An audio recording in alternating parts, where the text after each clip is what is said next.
Hey everybody, I'm Yvonne Williams with Back to Earth Creations, and in this video I want to show y'all how to make, if it'll focus, these earrings. I don't know, we'll just get the camera turned around and get started, but we're making earrings, guys! In this tutorial we're going to be learning how to make these earrings, or rather variations of them, because they're a relatively simplistic design that leaves so much room for creative variation and just modifications and all sorts of different things. So to do this, we're going to begin with, you want to choose a wire for the frame of the piece that you could make in any shape or any thickness. Here I'm going to be using some scrap 16 gauge wire from parawire.com. There will be links to all of the different tools and materials down in the video description below. The thicker of a frame wire that you start with, the more it will hammer out and the wider it will become. Sorry, I don't know if you guys can hear it, but the cat's playing with something on the stairs, so that's what all that thudding noise is. We're also going to be using 20 gauge wire to make our own ear hooks, or you can have an ear hook style of your choice. These are 301 surgical steel. And then also a 26 gauge, though 24 gauge would work as well. We have a rubber and steel block. You could use an anvil, a little ball peen hammer, which be sure to get a hammer that isn't going to shatter whenever you, if you hit metal with it. Mandrels, round nose, bent nose, flush cutters, and flat nose pliers. Okay, let's get started. So we're gonna first snip our wires to be exactly the same length. So just line it up and snip. I keep a little Tupperware to put all of my very little scrap wires in because it's enameled, but it still melts down all right. And then these wires are 3 inches long, so I'm going to find the center with my flat nose pliers. Let me actually zoom in a bit so you guys can maybe get a better look at what we're doing. So dead center, and just doing a very sharp 90, actually it's a little tighter than a 90-degree bend. Just like that. And now I'm going to come 1 jaw width of my pliers out from that bend and bend in a bit. And then I'm going to do that on the same side. I like to use, or on the other side, I like to use my pliers for this because it gives me a consistent, almost like a mandrel to bend around. So holding firmly and then just bending with my thumb. Work goes the doggy hog. There must be a mailman or something. Sorry. Now we're going to do the same thing on the other side, but since they're earrings, I like for them, instead of being complete replicas of each other, to have a little bit of a mirror image going. So I'm going to try to mirror that one. So I'm going to grip there and bend. Ooh, that's a little too far though. And then grab there and bend. Now you can see by pulling from the top here, I got a much rounder bend than if I were to brace with my thumb here and bend. So that's definitely something to keep in mind as you're working. And it's just not wanting to, there we go. Tighten that bend up a little bit. So just be consistent in your hand placement as well as your plier placement, and that way you can get hopefully very similar pieces. But now the next step, also I am using 8mm beads, which I'm actually going to need to swap out, I think, for 6mm. Let's see if we can't widen that up a little bit so that we can fit our bead in. That'll work. But yeah, here I used a 6mm bead and that fit quite comfortably, whereas here with an 8mm, well, I'll find that one later, it'll sit much more snugly. So I think I may actually swap out for some 6mm on this one. But before that, we're going to take our ball peen hammer and just hold this down on the work surface and then just hammer out. Now I really like Parawire because it does hammer nicely, but with this ball peen hammer we're going to be able to get a really nice texture. So it's going to be loud, but bear with me.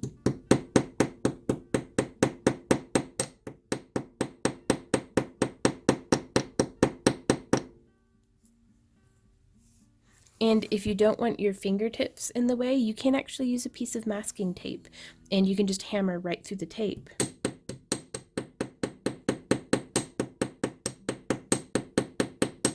Which comes in really handy sometimes. So from here, let me dig out some fresh beads.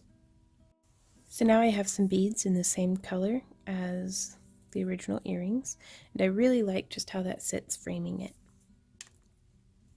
So knowing that we like that, we can use our little bead and make sure it's the right size.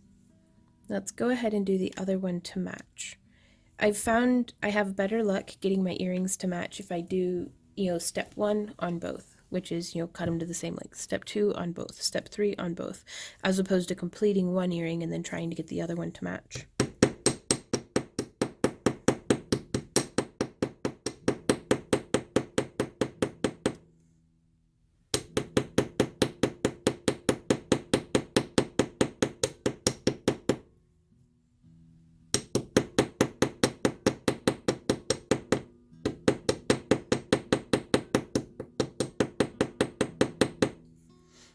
And the smaller the ball peen that you use, the more texturing you'll be able to get on your wire. Or rather, the different texturing, I should say. So now we only need maybe 3 or 4 inches of our 26 gauge wire.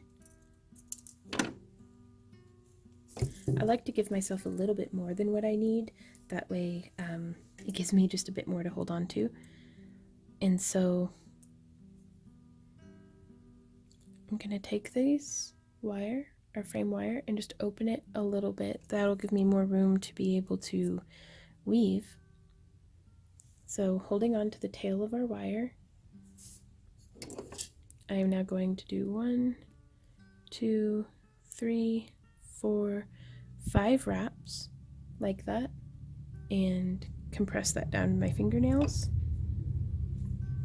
And I'm going to wait to trim the tail. I'm going to scooch that down to right there, thread on our bead. Now again, I think I've said this already, but you could use a 24 gauge if you wanted something just a bit thicker.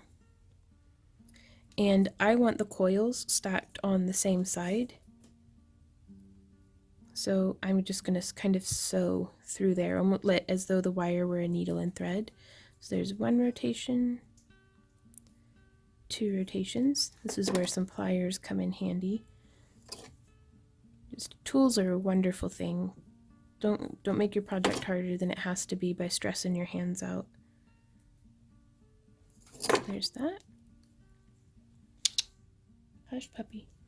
Sorry, the dog's licking. I don't know if the camera picks up on it, but it sounds like the most cavernous thing. So there we go. Pinch that with your fingernails or with your pliers. Hey kitty, it is just a farm in here today.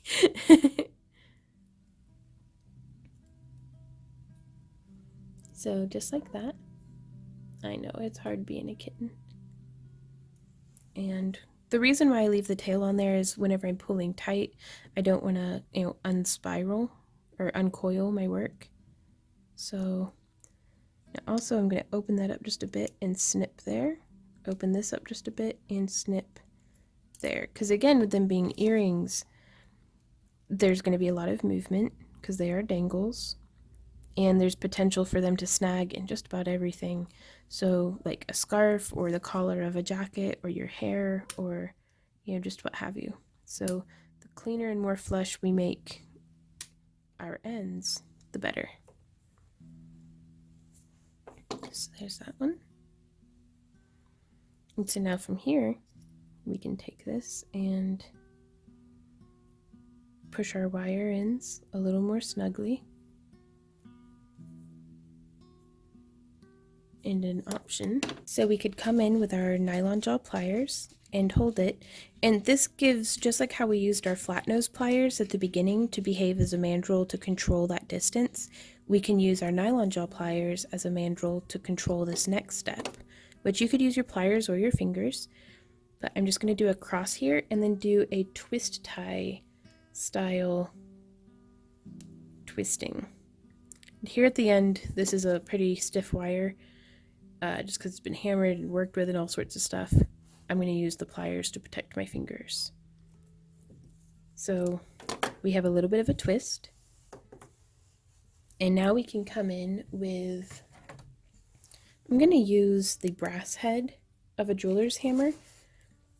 And I'm going to hold this, our earring, off the edge of our work to accommodate for the space that the bead is taking up.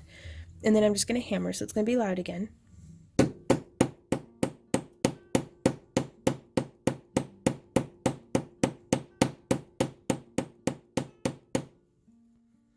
And so you can see that gives us just a really cool texture. I absolutely love the way that that looks. And using our flush cutters, I'm going to cut flush along that edge into the bin. I'm going to flip it and cut flush along that edge into the bin.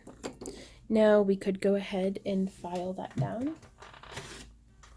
Got a little tray of files here. Compliments of our good friend Jim. Thank you, Jim, for the file sets. These things are super handy. My favorite file, if I had to pick just one, though I'd prefer to, at least have two, is half round. It's round on one side, flat on the other. Very versatile tool. And then, I have such a tendency to treat it like it's an emery board. I know that proper use of a file is to, push in one direction, but I'd just as soon emery board it. To each their own. But I feel like it gets the placement a little more,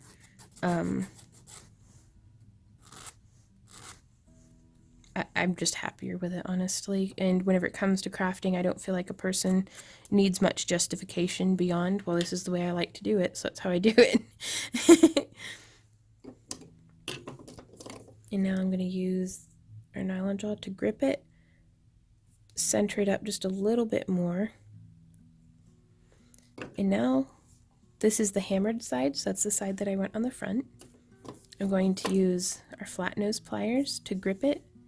The earring, bend out just a bit, and now use our round nose pliers to grip there at the tip of all of our wire wrapping, bracing this with my thumb, and just bring this around into a loop. Now this is double thickness of 16 gauge wire, so you're going to be hard pressed. You're really going to have to snag it for that loop to get caught.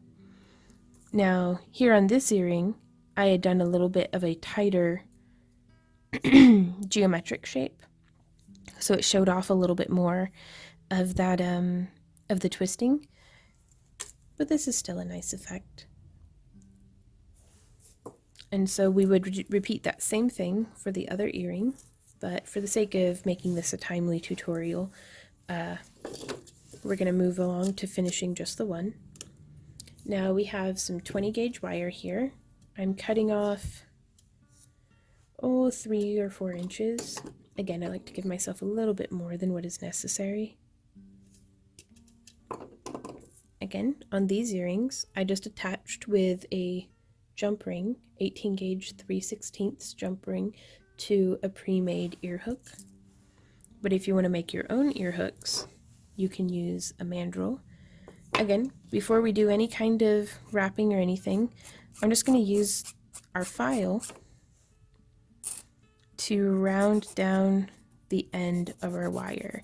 Now there are specific tools out there that do this job very specifically but perfectly. I do not have those tools yet. I would love to one day, but for now, a file does the trick. And if you don't have a file like this, an actual metal emery board will do just fine in a pinch. I say in a pinch, but they're actually pretty great. Okay, so this is going to be the end that's going to be going through your ear, so you don't want any pokey weird bits. Then I'm just going to use this mandrel. This is, I think a 12 millimeter. Using our pliers to just give us a flat surface to push that down the rest of the way. And I think I actually want to go with a little bit larger of a loop than that, which you can use the tip of a ring mandrel or anything that you might have on hand, like the neck of a perfume or essential oil bottle, or anything like that. I like my earrings at a finger ring size 3. So there we are with that for that. And that gives me enough room that I can just thread it on. Now we're going to use our flat nose pliers to come there and do a bend. I'm going to go ahead and hammer this with the nylon side just to work harden. I don't want to flatten the wire out or anything. I just want to work harden it.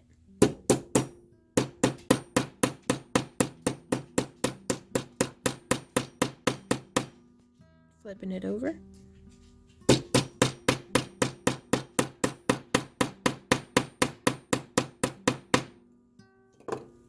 There we go. And now you can see it holds its shape much better than it did before we work hardened it. Well, I just made a big old mess of my workspace, didn't I? And so now I'm actually going to bend again, give ourselves just a couple of millimeters,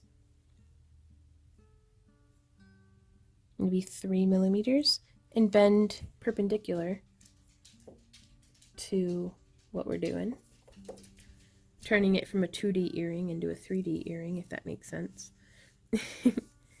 And then we're just going to do a wrapped loop. So I'm going to hold with my round nose pliers. I actually have a little mark filed into my pliers to let me know, that way I can make consistent loops every time. And then bend it around. Move your pliers to however's comfortable for you. Make sure your loop's how you want it.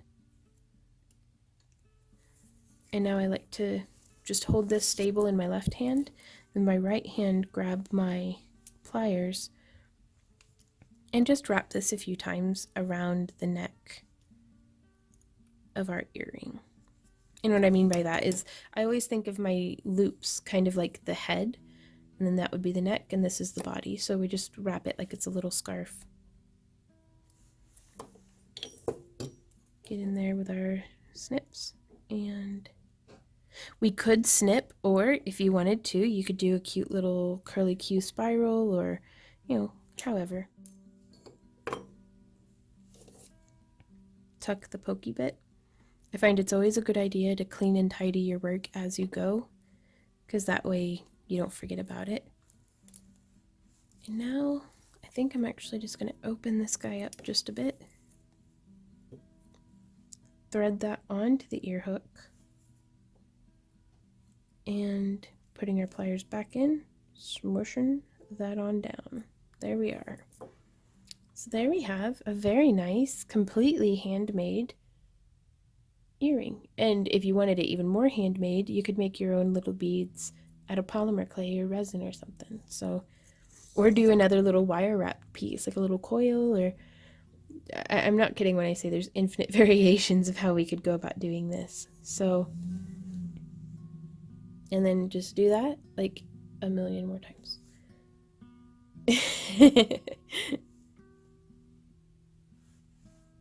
Hey y'all, thanks so much for hanging out with me during this video. If you have any questions, comments, or ideas, please leave those down below. If you follow along with it, sorry, words are hard. If you follow along with the tutorial and you would like to share pictures of what you've made, I'm being really active here lately on Instagram, so you can tag me, or you can do hashtag craft along with Vaughn. The information for that will be down in the video description, as will links to the tools and materials, links to where you can support our channel on Patreon or participate in our behind the scenes giveaway and craft crates and things.